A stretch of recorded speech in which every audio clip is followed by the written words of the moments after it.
Very good evening, Radhe Radhe, Ram Ram. आप सभी लोगों को हार्दिक स्वागत है हमारे इस चैनल पर जिसका नाम है करंट की दुनिया।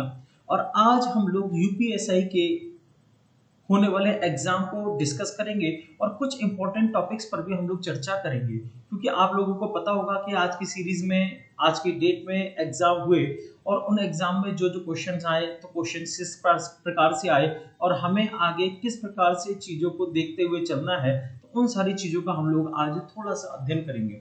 सबसे पहले तो ये बताइए कि आप में से कितने लोग थे जिनका आज एग्जाम था, या किसी को जानकारी होगी कितने लोगों का एग्जाम था, कोई बता सकता है? अभी मैं देख पा रहा हूँ कि 6 लोग आ चुके हैं। मानसी, प्रवेश, विकास, राखी, संजना,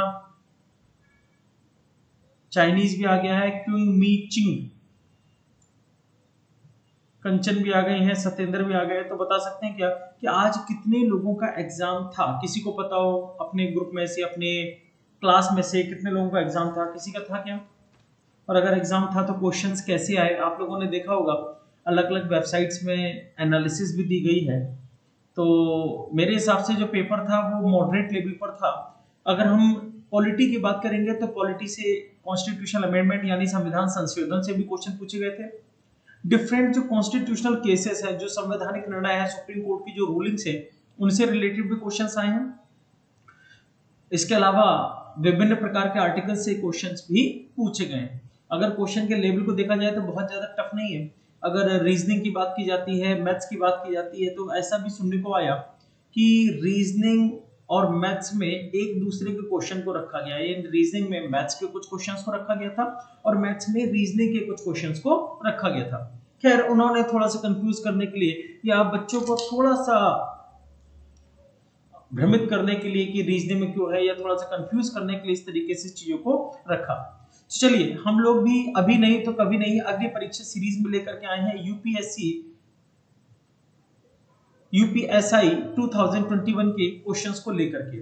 तो आज हमने सबसे पहले तो आप लोगों को एक पीडीएफ डाला था और हमने आपसे कहा था कि उस पीडीएफ से रिलेटेड कुछ क्वेश्चंस को हम आपसे पूछेंगे। लेकिन उससे पहले कुछ इंपॉर्टेंट चीजों को आज हम डिस्कस कर लेते हैं। फिर कौन कौन से क्वेश्चंस हैं या किस प्रकार के क्वेश्चंस हैं उनको भी हम लोग देखेंगे, और उसके बाद हम लोग उन क्वेश्चंस को डिस्कस करते हुए आगे की हमारी कल की क्लास में किस प्रकार से चीजों को हम लोग डिस्कस करेंगे वो भी बात करेंगे। सबसे पहले तो हम लोग लद्दाख के एक इंपॉर्टेंट न्यूज को डिस्कस कर लेते हैं। आप लोगों को पता होगा लद्दाख में हाल ही में राजकीय पशु और राजकीय पक्षी की घोषणा की गई। तो राजकीय पशु और राजकीय पक्षी के रूप में किसको किसको घोषित किया गया? तो देखिए, लद्दाख ने हिम तेंदुआ और ब्लैकेड वेग्ड क्रेन, हिम तेंदुआ और ब्लैकेड वेग्ड क्रेन, ये नीचे फोटोज भी बनी हुई है, इनको हाल ही में अपने राजकीय पशु के रूप में अपनाया है। आप लोग ये भी देख सकते हैं, लद्दाख से रिलेटेड कुछ न्यूज है, जैसे जम्मू कश्मीर के पुनर्गठन अधिनियम 31 अक्टूबर 2019 को भारत के केंद्र शासित प्रदेश के रूप में बनाया गया। जम्मू कश्मीर को अनुच्छेद 239 ए तथा लद्दाख को 239 के तहत केंद्र शासित प्रदेश के रूप में रखा गया है। इस बात को आप लोग थोड़ा सा ध्यान रखिएगा, क्योंकि इससे रिलेटेड क्वेश्चन आप लोगों को पता ही है कि चूंकि सेट्स बहुत ज्यादा बढ़ जाएंगे और नंबर ऑफ सेट्स बढ़ जाने के कारण क्वेश्चंस की वैरायटी भी बढ़ी हुई आ सकती है। और लिखा है, यह भारत का सबसे बड़ा और दूसरा सबसे कम आबादी वाला केंद्र शासित प्रदेश है। देख लीजिए ध्यान से कि सबसे बड़ा है क्षेत्रफल में और आबादी में सबसे कम है केंद्र शासित प्रदेश।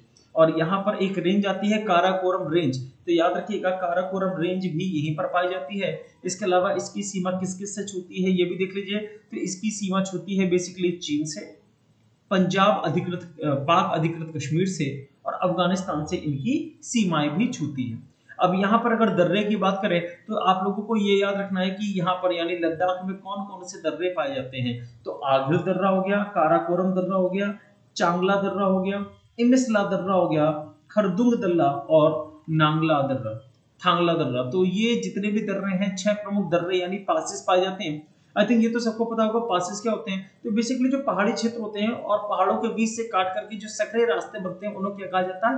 पासेस यानी दर्रे। और वर्तमान समय में लद्दाख की उप राज्यपाल का नाम है राधा कृष्ण माथुर। तो ये जो प्रमुख इंफॉर्मेशन थे, महत्वपूर्ण सूचनाएं थी, वो आपको बताई गई लद्दाख से संबंधित। और उम्मीद करता हूँ ये लद्दाख से संबंधित जो जो न्यूज है, जैसे लद्दाख के राजकीय पशु और राजकीय पक्षी का नाम, लद्दाख को कब केंद्र शासित प्रदेश या किस अनुच्छेद के अंदर लद्दाख और जम्मू कश्मीर को केंद्र शासित प्रदेश का दर्जा दिया गया?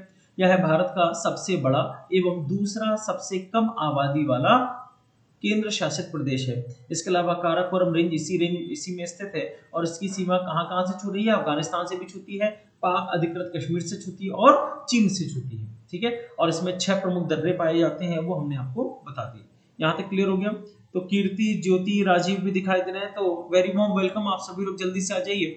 ये हमारी पहली न्यूज थी। इसके बाद दूसरी प्रमुख सूचना है आचार्य विनोबा भावे को लेकर के। आचार्य विनोबा भावे से संबंधित न्यूज इसलिए दी जा रही है क्योंकि आगे के सेट्स में इसके क्वेश्चन के आने की संभावनाएं थोड़ी सी अधिक है। इसमें एक संत, एक सेनानी और भूदान आंदोलन के जनक, याद रखिएगा भूदान आंदोलन किसके द्वारा शुरू किया गया था? तो आचार्य विनोबा भावे के द्वारा। इनका जन्म कब हुआ, मृत्यु कब हुई, इससे आपको फर्क नहीं पड़ता। आप लोगों को कौन कौन सा फर्क पड़ता है? याद रखिएगा कि आचार्य विनोबा भावे को पहला अंतरराष्ट्रीय रमन मैग्सेसे पुरस्कार से सम्मानित किया गया।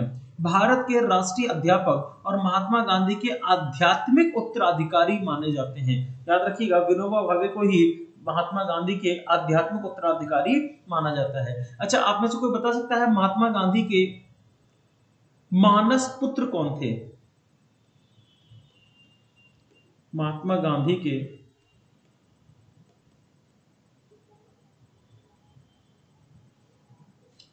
मानस पुत्र, मानस पुत्र का मतलब है जिनको महात्मा गांधी ने अपना पुत्र माना था।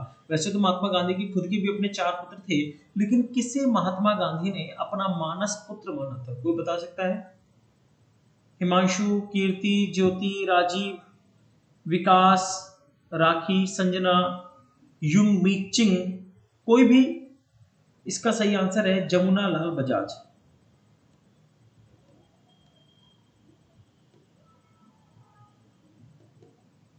तो जमुना लाल बजाज को महात्मा गांधी का मानस पुत्र माना जाता है और महात्मा गांधी के आध्यात्मिक उत्तराधिकारी कौन माने जाते हैं? विनोबा भावे। इनको 1983 यानी 1983 में मरने के बाद भारत रत्न के पुरस्कार से सम्मानित किया गया। याद रहेगा। और इन्होंने ही व्यक्तिगत सत्याग्रही, पहले व्यक्तिगत सत्याग्रही, एक्चुअली याद रखिएगा व्यक्तिगत सत्याग्रह गांधी जी के द्वारा चलाया गया था। और पहले व्यक्तिगत सत्याग्रही कौन बने थे? तो पहले व्यक्तिगत सत्याग्रही बने थे विनोबा भावे। अच्छा, यहाँ पर व्यक्तिगत सत्याग्रही की जब बात चल ही रही है तो याद रखिएगा दूसरे व्यक्तिगत सत्याग्रही,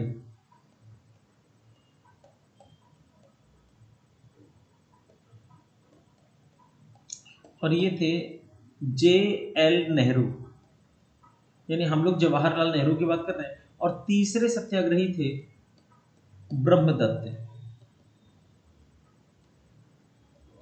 याद रखिएगा पहले सत्याग्रही थे विनोबा भावे, दूसरे सत्याग्रही थे जवाहरलाल नेहरू और तीसरे सत्याग्रही थे ब्रह्मदत्त। तो इससे रिलेटेड जो न्यूज थी वो भी हमने आपको बता दी है। अब आगे बढ़ते हैं।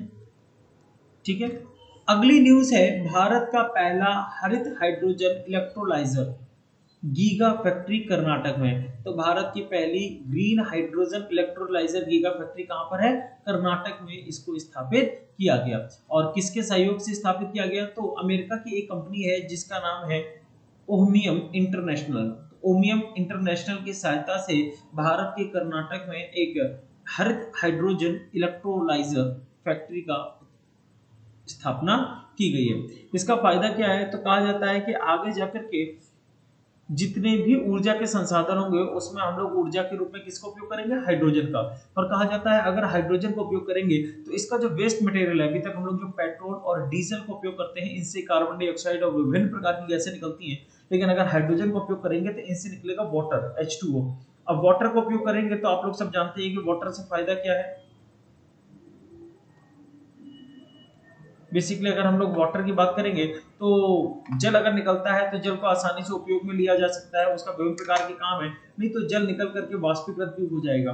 तो बेसिकली अगर हरित हाइड्रोजन का हम लोग उपयोग करते हैं तो काफी ज्यादा लाभ होगा। क्लियर है?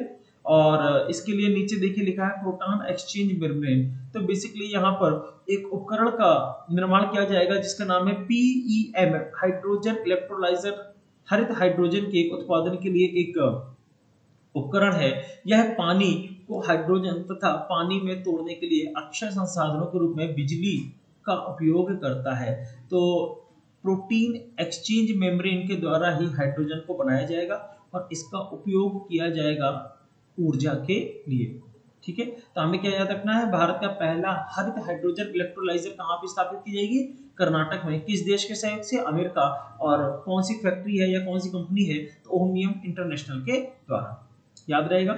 अगला देखिए, अशोक मेहता समिति। आप लोगों को याद होगा आज एक क्वेश्चन बलवंत राय मेहता समिति से पूछा जा चुका है। हम यहाँ पर बात किसकी कर रहे हैं, अशोक मेहता समिति की, क्योंकि देखो अगर बलवंत राय मेहता समिति से क्वेश्चन आया तो अशोक मेहता समिति से भी आ सकता है। इसमें क्या क्या कहा गया था, तो सबसे पहली बात तो ये सितंबर 1977 तो दिसंबर के 1977 में जनता पार्टी की सरकार द्वारा अशोक मेहता समिति का गठन किया गया और इस समिति ने अगस्त 1978 में अपनी रिपोर्ट भी सौंप दी। इसने पहली बात कही थी कि भाई पंचायती राज होनी चाहिए वो कैसी होनी चाहिए, डबल लेयर होनी चाहिए, यानी द्विस्तरीय मॉडल होना चाहिए। तो दो स्तर में कौन कौन सा होना चाहिए, मंडल पंचायत और जिला परिषद। और इसमें क्या क्या बातें कही थी, इसमें कहा था कि विकास पंचायत से अलग न्याय पंचायत का होना चाहिए, जिसके लिए एक न्यायाधीश हो और एससी एसटी जाति को उसका प्रतिनिधित्व मिलना चाहिए। यानी याद रखिएगा कि इसी ने एससी एसटी के अधिकारों की भी वकालत की। और क्या कहा, इन्होंने कहा कि पंचायत के चुनाव दलगत आधार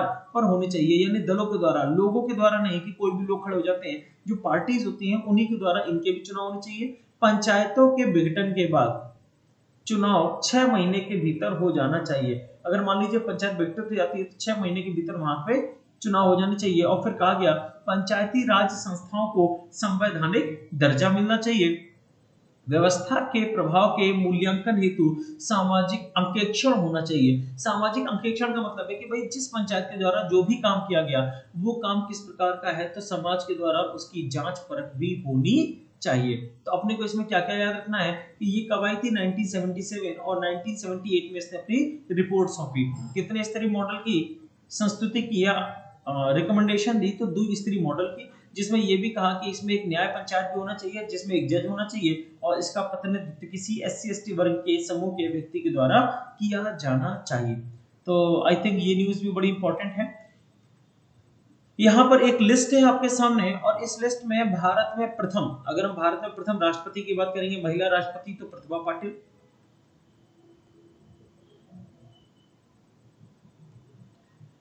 अगर हम भारत में प्रथम महिला प्रधानमंत्री इंदिरा गांधी, भारत के प्रथम महिला मुख्यमंत्री सुचेता कृपलानी, भारत के प्रथम महिला राज्यपाल सरोजिनी नायडू, भारत के प्रथम महिला लोकसभा अध्यक्ष मीरा कुमार, भारत की प्रथम महिला सांसद राधा भाई सुब्बनारायण, भारत के प्रथम आईपीएस अधिकारी किरण बेदी, भारत की प्रथम आईएएस अन्ना राजम मल्होत्रा, भारत की प्रथम महिला अंतरिक्ष यात्री कल्पना चावला, भारत की प्रथम महिला नौसेना पायलट शिवांगी सिंह, भारत की प्रथम महिला railway loco pilot Surekha Yadav, पहली महिला रेल मंत्री ममता बनर्जी, पहली महिला डॉक्टर आनंदीबाई जोशी,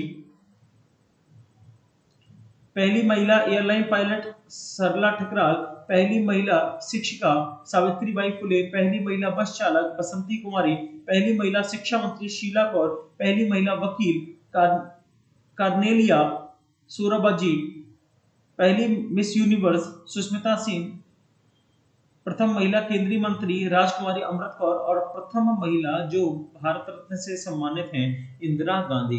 तो ये महिलाओं से संबंधित सारी की सारी जो भारत में पहले नंबर पर हैं उनकी सूची दी गई। उम्मीद करता हूं इनको हम लोग रिवाइज कर लेंगे क्योंकि इनसे भी क्वेश्चंस के आने की संभावनाएं अधिक है। क्लियर। अब आपके सामने वो पीडीएफ के क्वेश्चंस आ चुके हैं। तो यहाँ पर पहला क्वेश्चन है, भारत की मुख्य भूमि का दक्षिणतम किनारा कौन सा है। तो देखते हैं कितने लोग बता सकते हैं। क्वेश्चन नंबर 1 आपको पीडीएफ में भी क्वेश्चन नंबर 1 दिया गया था। बताइए जल्दी से, भारत की मुख्य भूमि का दक्षिणतम किनारा कौन सा है, कोई बता सकता है। अब यहाँ पर तो उम्मीद करूंगा कि सभी लोग आंसर जल्दी जल्दी दें क्योंकि पीडीएफ आपके पास था। 168 क्वेश्चंस थे और आई थिंक आप सभी लोगों ने उन क्वेश्चंस को पढ़ भी लिया होगा। बताओ भाई जल्दी से। इसका सही आंसर है कन्याकुमारी।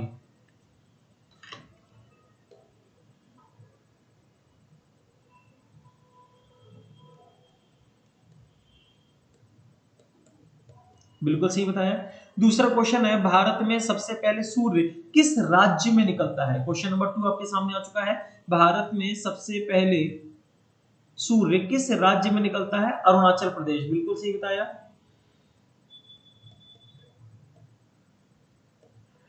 अगला क्वेश्चन है माउंट एवरेस्ट पर 2 बार चढ़ने वाली भारत की पहली महिला का नाम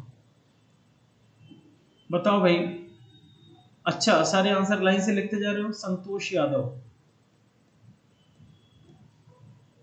नेक्स्ट क्वेश्चन है क्षेत्रफल की दृष्टि से भारत में सबसे छोटा राज्य कौन सा है? तो क्षेत्रफल की दृष्टि से भारत में सबसे छोटा राज्य है गोवा। और अगला क्वेश्चन है ओणम किस राज्य का प्रसिद्ध त्योहार है? तो हम सभी लोग जानते हैं कि किस राज्य का प्रसिद्ध त्योहार है, तो वो आंसर है केरल। क्लियर हो गया? अगला देखते हैं हम लोग। अगले फिर से 5 क्वेश्चंस का सेट आया है। सबसे चमकीला ग्रह कौन सा है? तो आप लोगों को पता होगा कि सुबह का तारा या शाम का तारा कहा जाता है, जिसको हम लोग किस नाम से जानते हैं? शुक्र ग्रह के नाम से जानते हैं।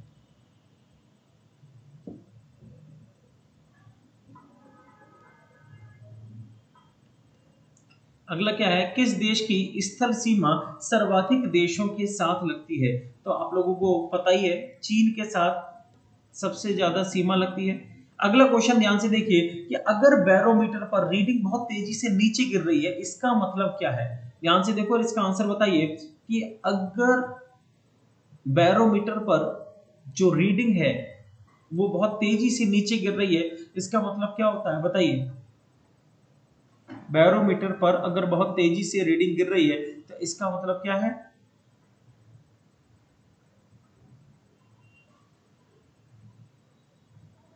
बिल्कुल सही बताया प्रवेश। इसका मतलब है कि तूफान आने वाला है।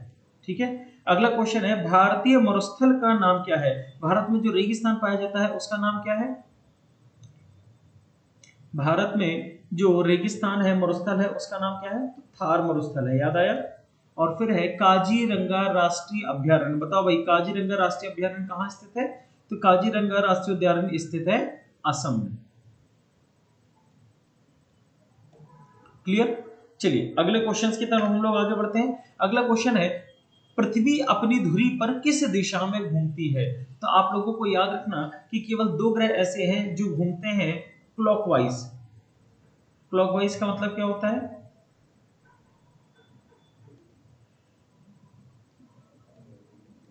घड़ी की दिशा में।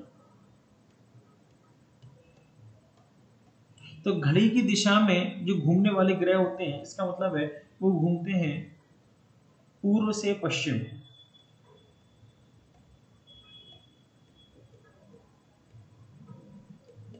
और घड़ी की विपरीत दिशा में।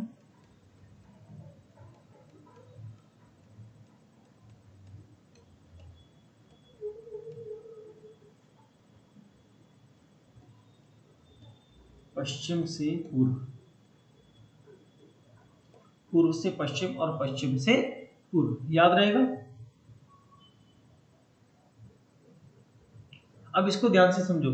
अगर हम बात करें घड़ी की विपरीत दिशा में, तो घड़ी की दिशा में घूमने वाले केवल 2 ग्रह हैं और उनके आगे लगा है नस। चाहे वो वीनस हो चाहे वो यूरेनस हो। वीनस माना होता है शुक्र और यूरेनस माना होता है अरुण।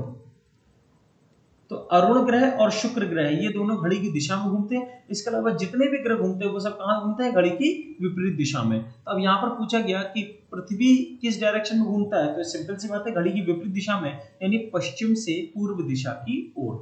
ठीक है।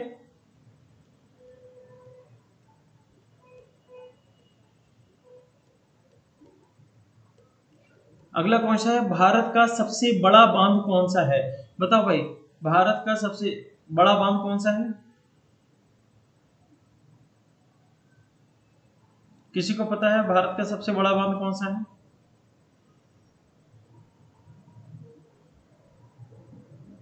भारत का सबसे बड़ा बांध है, यहाँ पर एक आंसर जो गलत लिखा है वो है हीराकुंड बांध। तो यहाँ पर हीराकुंड की जगह आप लोग सही कर लीजिए। मुझे लग रहा था कि तुम लोग इसको गलत भी याद कर सकते हो, तो हीराकुंड की जगह इसको करो सरदार सरोवर।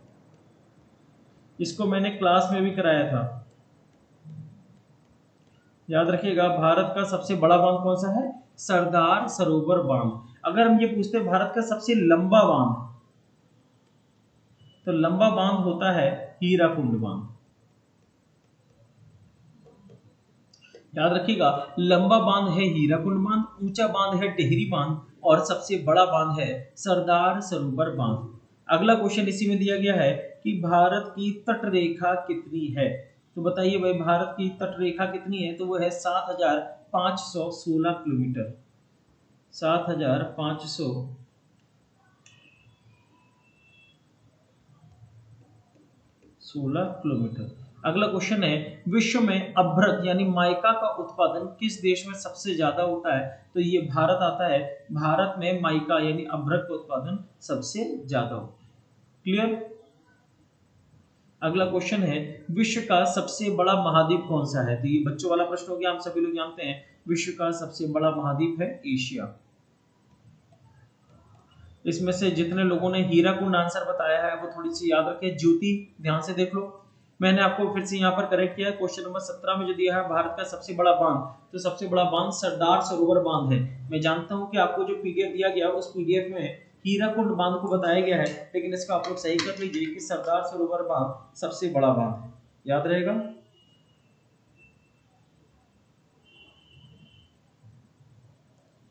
ठीक है, अगर सबसे लंबा पूछा जाए तो हीराकुंड होगा, सबसे ऊंचा पूछा जाए तो टिहरी होगा, और सबसे बड़ा पूछा जाए तो सरदार सरोवर बांध। क्लियर है? अगला क्वेश्चन देखिए, विश्व में चांदी का सबसे बड़ा उत्पादक देश कौन सा है? आपको बताना है विश्व में सबसे ज्यादा चांदी कहां से निकाली जाती है, तो वह है मैक्सिको। सबसे ज्यादा चांदी का उत्पादक देश कौन सा है? तो मैक्सिको।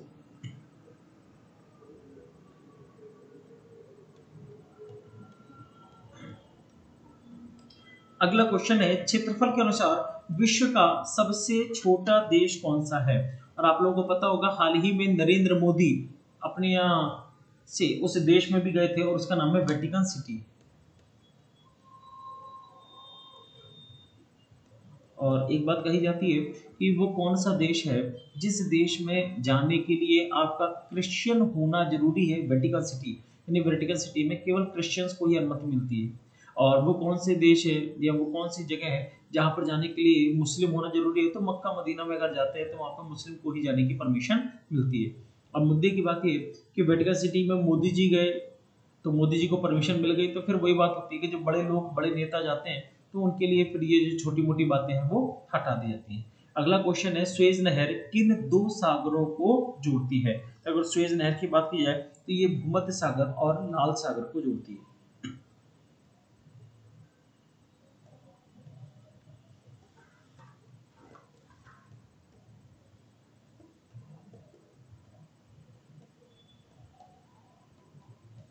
भूमध्य सागर एवं लाल सागर को जोड़ती है। अगला क्वेश्चन है, पनामा नहर किन दो सागरों को जोड़ती है? तो प्रशांत महासागर और उत्तरी अटलांटिक महासागर।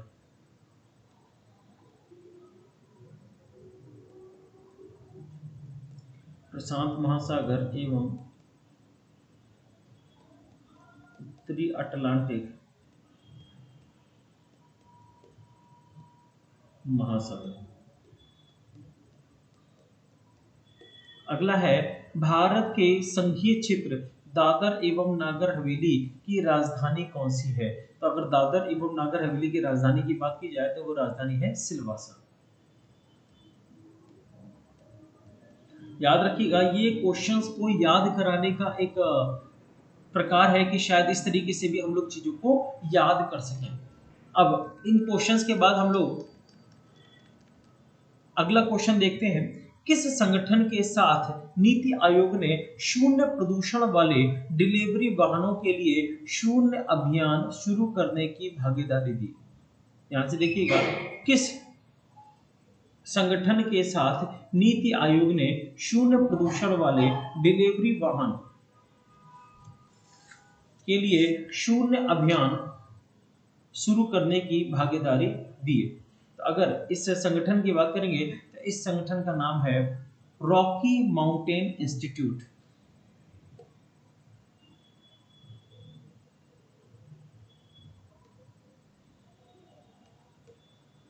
Rocky mountain institute.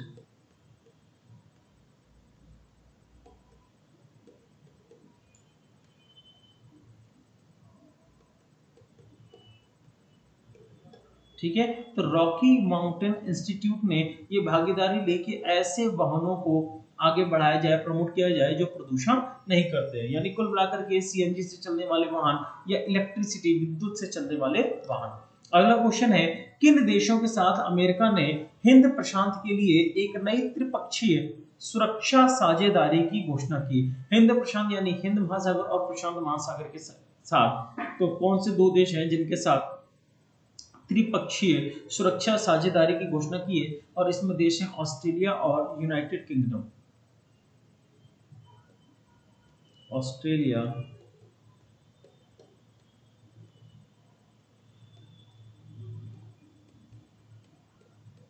United kingdom, ठीक है। तो यूनाइटेड किंगडम और ऑस्ट्रेलिया के साथ अमेरिका ने मिलकर के हिंद प्रशांत के लिए, हिंद प्रशांत मतलब इंडियन ओशन और पैसिफिक ओशन के लिए एक त्रिपक्षीय सुरक्षा साझेदारी की बात की है कि यहाँ पर हम 3 देश मिलकर के सुरक्षा व्यवस्था को बनाएंगे। अगला क्वेश्चन है, हाल ही में किस संगठन ने अपनी पहली पृथ्वी की परिक्रमा यात्रा पर 4 लोगों को लॉन्च किया? ये क्वेश्चन बड़ा इंपॉर्टेंट है, आपको बताना है वो कौन सी कंपनी है जिसने 4 लोगों को अंतरिक्ष की यात्रा पर भेजा था। और आप लोगों को कंपनी के मालिक का नाम बता देते हैं, तो कंपनी का नाम आप लोग बता ही देंगे। कंपनी का मालिक का नाम है एलन मस्क। तो अब आप लोग बता दीजिए कि कंपनी का नाम क्या है। कंपनी का नाम है स्पेस एक्स। तो स्पेस एक्स वो कंपनी है जिसने हाल ही में 4 लोगों को अंतरिक्ष की यात्रा पर भेजा है। याद रहेगा, बताइए।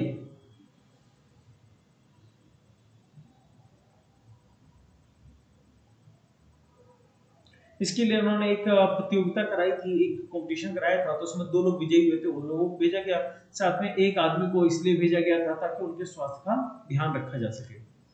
अगला क्वेश्चन है, किस संगठन ने reforms in urban planning capacity in India शीर्षक से एक रिपोर्ट लॉन्च करी है? तो प्लानिंग के रिपोर्ट का नाम सुन लीजिएगा, reforms in urban planning capacity in India. तो reforms in urban planning capacity in India का मतलब है कि देखो, अर्बन प्लानिंग का मतलब होता है शहरी क्षेत्र। तो शहरी क्षेत्र में किस प्रकार की योजनाएं या किस प्रकार के प्लान भारत के द्वारा चलाए जा रहे हैं और कौन से बदलाव लाए जा रहे हैं, रिफॉर्म्स लाए जा रहे हैं। और इस रिपोर्ट को बनाया है नीति आयोग ने। किस आयोग के द्वारा बनाई गई? तो नीति आयोग के द्वारा इसको बनाया गया। क्लियर। अगला क्वेश्चन है, एमएसएमई समूहों ने अपग्रेडेशन के लिए परियोजना विशिष्ट ऋण प्रदान करने के लिए किस संगठन ने असम सरकार के साथ भागीदारी की? देखो, एमएसएमई के बारे में कल भी हम लोगों ने डिस्कस किया था, micro small and medium enterprise. और यहाँ पर कहा गया कि ऋण प्रदान करना है ताकि लोग अपने खुद का रोजगार बना सकें। तो असम सरकार के साथ और कौन सा संगठन है जो इसमें भागीदारी ले रहा है? तो आप लोगों को हमने एक संगठन भी बताया था जो स्मॉल इंडस्ट्रीज को लोन देता है, और उसका नाम क्या था? सिडबी। याद आया? उसका नाम था सिडबी।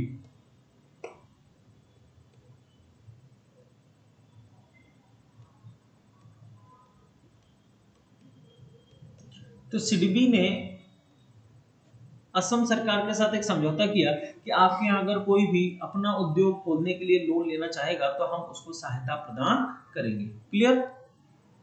अगला क्वेश्चन ध्यान से देखिए, हाल ही में किस शहर में पीएम मोदी ने राजा महेंद्र प्रताप सिंह विश्वविद्यालय की स्थापना की? तो बताओ भाई, राजा महेंद्र प्रताप सिंह, भाई आप लोग भी राणा प्रताप के वंशज हैं, कई सारे लोग राणा प्रताप और राजस्थान से संबंधित हैं, लेकिन महेंद्र प्रताप सिंह विश्वविद्यालय की स्थापना मोदी जी के द्वारा कहाँ रखी गई है? किसी को कोई आइडिया? इसकी स्थापना की गई है अलीगढ़ में। तो अलीगढ़ में राजा महेंद्र प्रताप सिंह विश्वविद्यालय की आधारशिला रखी है। क्लियर। अगला क्वेश्चन है, किस तारीख को इंजीनियर दिवस मनाया जाता है? यहाँ पर हम इंजीनियर दिवस की बात करेंगे तो कहा जाता है एम विश्वेश्वरैया के जन्म दिवस के दिन। याद रखिए, इंजीनियरिंग दिवस मनाते हैं एम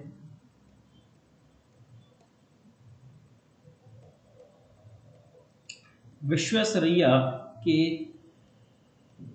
जन्म दिवस के दिन।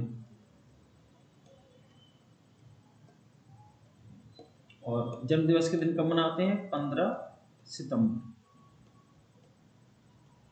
15 सितंबर को इंजीनियरिंग दिवस या इंजीनियर्स डे मनाया जाता है। क्लियर।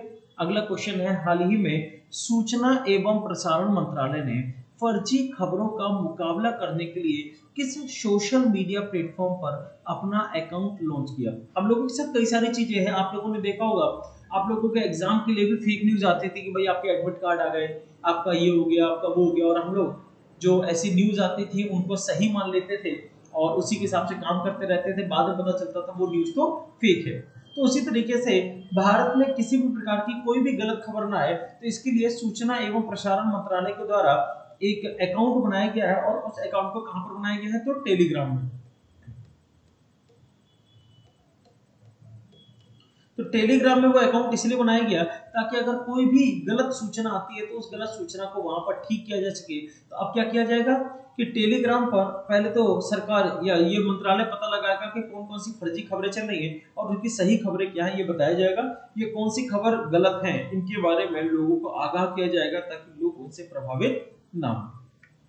अगला है, हाल ही में केंद्रीय अप्रत्यक्ष कर एवं सीमा शुल्क बोर्ड द्वारा किस हवाई अड्डे को सीमा शुल्क अधिसूचित हवाई अड्डा घोषित किया गया। तो आपको बताना है, अप्रत्यक्ष एवं सीमा शुल्क द्वारा किस हवाई अड्डे को सीमा शुल्क अधिसूचित हवाई अड्डा घोषित किया गया। तो उसका नाम है कुशीनगर हवाई अड्डे को।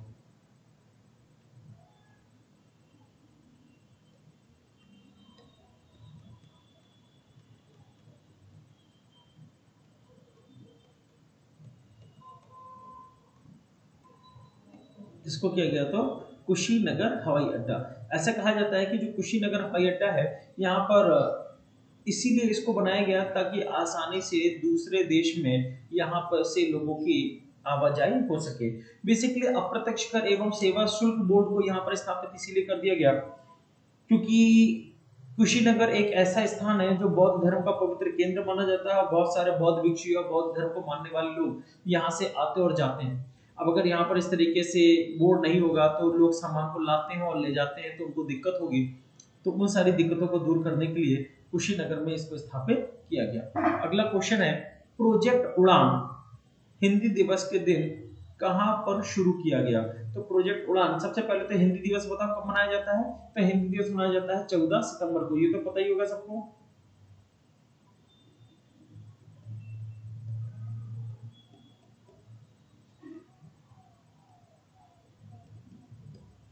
तो 14 सितंबर को आईआईटी बॉम्बे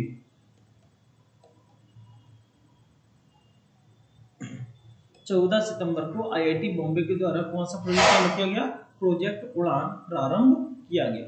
याद रहेगा प्रोजेक्ट उड़ान के तहत क्या हुआ है। प्रोजेक्ट उड़ान के तहत हुआ है कि जब भी हम लोग उच्च शिक्षा को प्राप्त करने के लिए जाते हैं, हायर एजुकेशन में जाते हैं, तो सबसे ज्यादा हमें दिक्कत आती है लैंग्वेज की।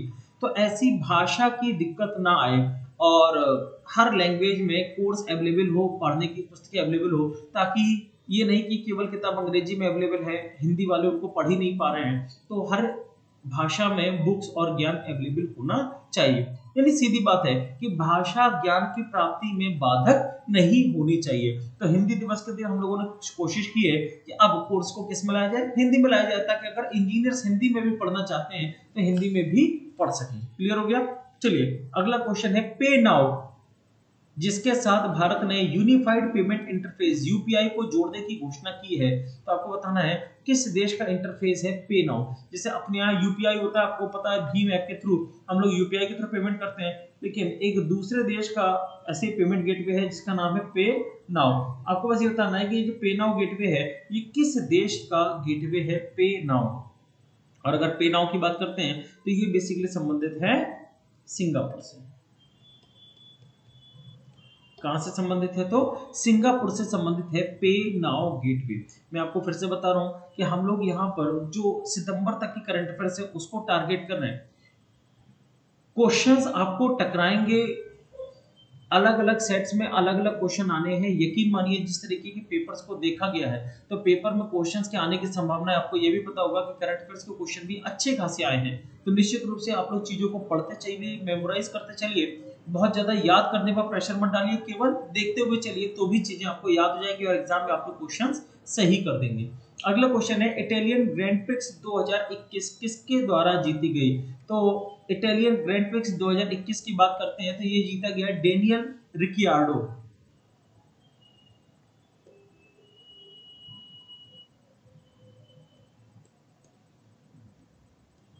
Daniel Ricciardo.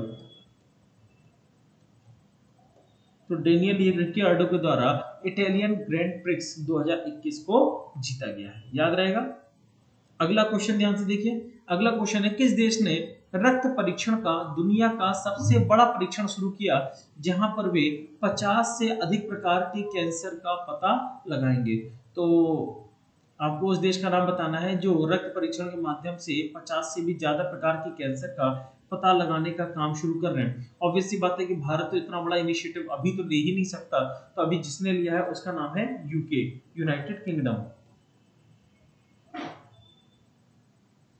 किस देश के द्वारा लिया गया? तो यूके के द्वारा लिया गया है, याद रहेगा। किस देश के द्वारा लिया गया? तो यूके के द्वारा लिया गया है। चलिए, अगर यहाँ तक के क्वेश्चन आप लोगों ने क्लियर कर लिए हैं तो थोड़े से क्वेश्चन को फिर से हम लोग लेकर के आते हैं। जरा से क्वेश्चन आप लोग देखें, क्वेश्चन ध्यान से देखिए। आपको बताना है झीलों की नगरी का कौन सा शहर कहलाता है? कौन सा शहर ऐसा है जिसको कहा जाता है झीलों की नगरी वाला शहर? क्वेश्चन बहुत सिंपल सा है, जल्दी से बताओ, झीलों की नगरी वाला शहर किसको कहा जाता है? बताओ जल्दी से। आपको पता ही होगा कि राजस्थान का एक शहर है जिसको हम लोग झीलों की नगरी का शहर कहते हैं, जिसका नाम क्या है? उदयपुर। अगला क्वेश्चन है बांदीपुर अभयारण्य किस राज्य में स्थित है? बात की गई है बांदीपुर अभयारण्य किस राज्य में स्थित है, तो उस राज्य का नाम क्या है? उस राज्य का नाम है कर्नाटक। अगला है वायुमंडल की कौन सी परत हमें सूर्य से आने वाली अल्ट्रावायलेट किरणों या पराबैंगनी किरणों से बचाती है? तो आपको पता होगी कि परत का नाम है, बताओ भाई जल्दी से, समताप मंडल। और समताप मंडल में ओजोन परत, परत का नाम क्या है? ओजोन परत है, जो कहां पे पाई जाती है? समताप मंडल में। अगला क्वेश्चन है संसार की सबसे बड़ी नदी, बताओ भाई संसार की सबसे बड़ी नदी कौन सी है? नील नदी। और अगला क्वेश्चन है कि अयोध्या किस नदी के किनारे है? तो वह है सरयू नदी के किनारे स्थित। क्लियर? चलो आगे बढ़ते हैं, नेक्स्ट क्वेश्चन की तरफ आगे देखते हैं। अगला क्वेश्चन है इंफोसिस के साथ किस संगठन ने अपनी क्लाउड परिवर्तन यात्रा को तेज करने के लिए ऑसग्रिड के साथ बहुवर्षीय रणनीति जुड़ाव में प्रवेश किया? तो ऑसग्रिड के साथ रणनीति के साथ किया है प्रभाव, तो उसका नाम है माइक्रोसॉफ्ट।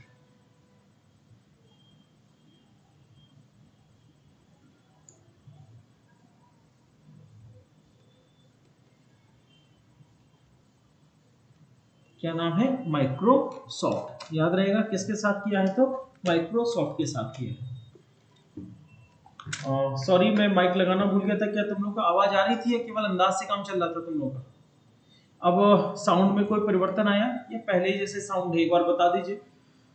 मैं माइक लगाना भूल गया था, सॉरी, आज की क्लास में। तो आवाज आ रही थी या नहीं? क्योंकि मुझे नहीं पता चलता, मुझे ये पता चलता है कि क्लास चल रहा है, साउंड मुझे सुनाई नहीं देता है। तो एक बार ये बता दीजिए कि आवाज आप लोगों को पहले ठीक सुनाई दे रही थी या अब ठीक सुनाई दे रही है? बता दें एक बार।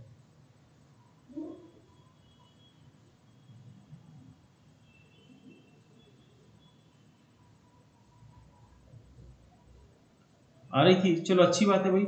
नेक्स्ट क्वेश्चन देख लेते हैं। प्रख्यात लेखक अजीज हाजिनी जिनका हाल ही में निधन हो गया, आपको बताना है कि ये किससे संबंधित है? अजीज हाजिनी किस राज्य से संबंधित है? तो अजीज हाजिनी संबंधित हैं जम्मू कश्मीर से। कहां से संबंधित है? तो जम्मू कश्मीर से संबंधित है।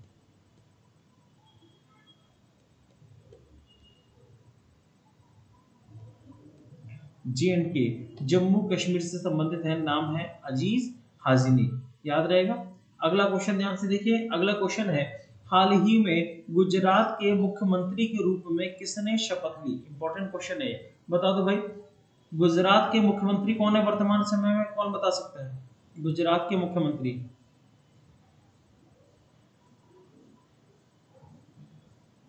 भूपेंद्र पटेल। गुजरात के मुख्यमंत्री कौन है? तो भूपेंद्र पटेल।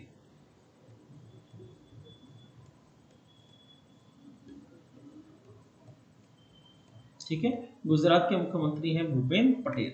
नेक्स्ट क्वेश्चन देखिए, सेंट्रल कोल फील्ड लिमिटेड ने में ओपन कास्ट खदान में काम करने वाली पहली महिला उत्खनन इंजीनियर कौन बनी? सेंट्रल कोल फील्ड का मतलब होता है जहां पर कोयले को निकाला जाता है, तो कोल फील्ड लिमिटेड में ओपन कास्ट खदान, तो बेसिकली जब खदान वगैरह के काम होते हैं तो माना जाता था कि महिलाओं को इससे दूर रखा जाए, क्योंकि डेंजर होता है, रिस्क होता है, काफी टफ जॉब है। और इसमें पहली महिला खदान पे काम करने वाली पहली महिला इंजीनियर है, उनका नाम है शिवानी मीना।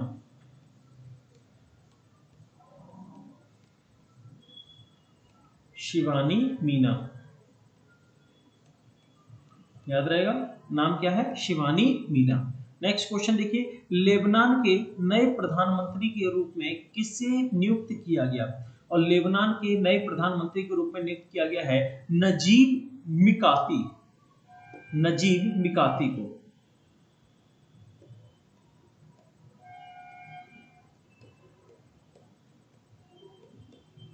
नजीब मिकाती को लेबनान के प्रधानमंत्री के रूप में नियुक्त किया गया। अगला क्वेश्चन ध्यान से देखिए, मोरक्को के प्रधानमंत्री के रूप में किसको नियुक्त किया गया? तो मोरक्को के प्रधानमंत्री हैं अजीज अखन्नौच।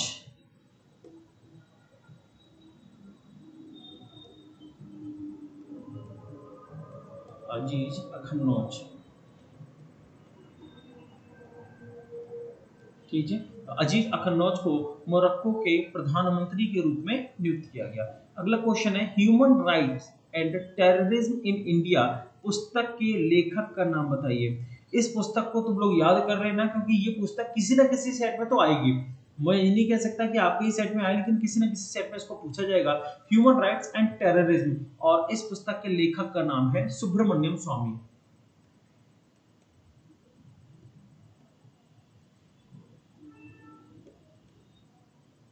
सुब्रमण्यम स्वामी, तो सुब्रमण्यम स्वामी के द्वारा ये किताब लिखी गई है, human rights and terrorism in India. याद रहेगा।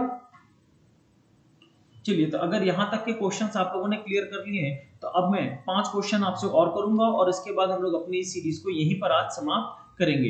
इसके आगे की, चूंकि कल हम लोग की क्लास है, तो कल हम लोग क्लास में आगे की चीजों को डिस्कस करेंगे। तो अगले क्वेश्चन को ध्यान से देखिए। क्वेश्चन है, संसार का सबसे बड़ा महासागर कौन सा है? क्वेश्चन बहुत छोटा सा है, और ये क्वेश्चन हम लोग कई बार डिस्कस भी कर चुके हैं, और हमें पता भी है कि संसार का यानी विश्व का सबसे बड़ा महासागर कौन सा है। तो हम लोग आंसर जानते हैं, प्रशांत महासागर।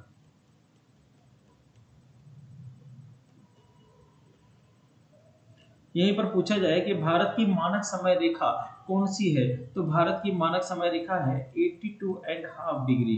याद आया, 82.5 डिग्री ईस्ट। तो भारत में 82.5 डिग्री पूर्व की ओर जो रेखा स्थित है, वो भारत की मानक समय रेखा है।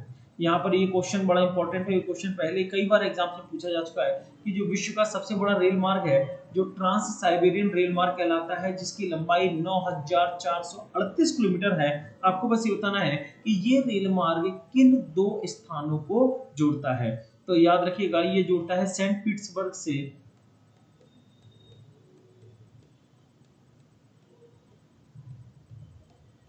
व्लादिवोस्तोक,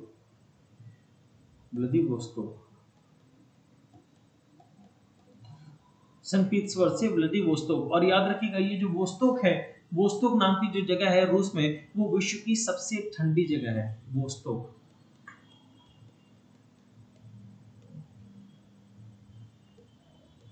सबसे ठंडी जगह। आपको आपको बता सकता है क्या कि विश्व की सबसे गर्म जगह कौन सी है? विश्व का सबसे गर्म जगह कौन सी है? किसी को कोई आइडिया? सबसे गर्म जगह कोई बता सकता है? विश्व की सबसे गर्म जगह बताइए जल्दी से।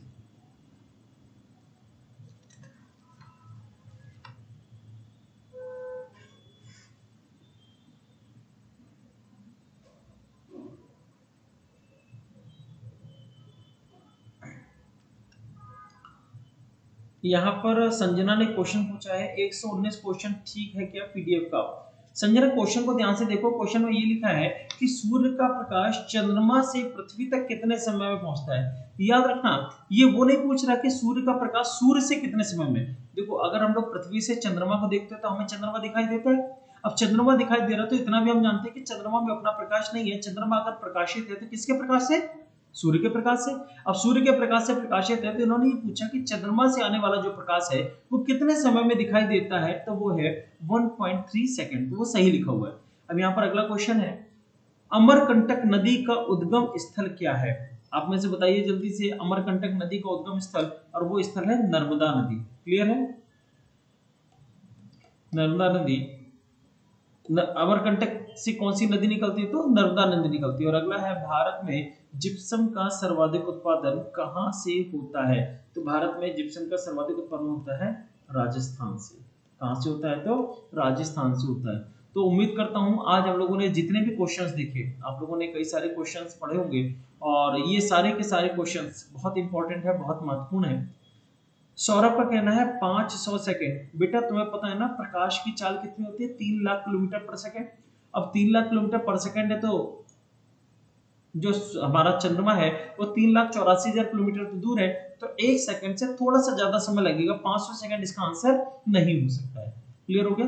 तो आज हम अपनी सीमा को या सभा को यहीं पर कर रहे हैं समाप्त, क्योंकि कल हम लोगों को मॉर्निंग में 9 बजे मुलाकात करनी है। तो जितने भी लोग हैं तैयार रहें, कल हम लोग मुलाकात करते हैं, कुछ नई चीजों को डिस्कस करेंगे। साथ में आज के पेपर में कई सारे केसेस आए हैं, आपने देखा होगा कॉन्स्टिट्यूशनल केसेस को डिस्कस किया गया, तो कल हम लोग कुछ महत्वपूर्ण केसेस को भी डिस्कस करेंगे। तो इसके साथ हम लेते हैं विदा। नमस्कार।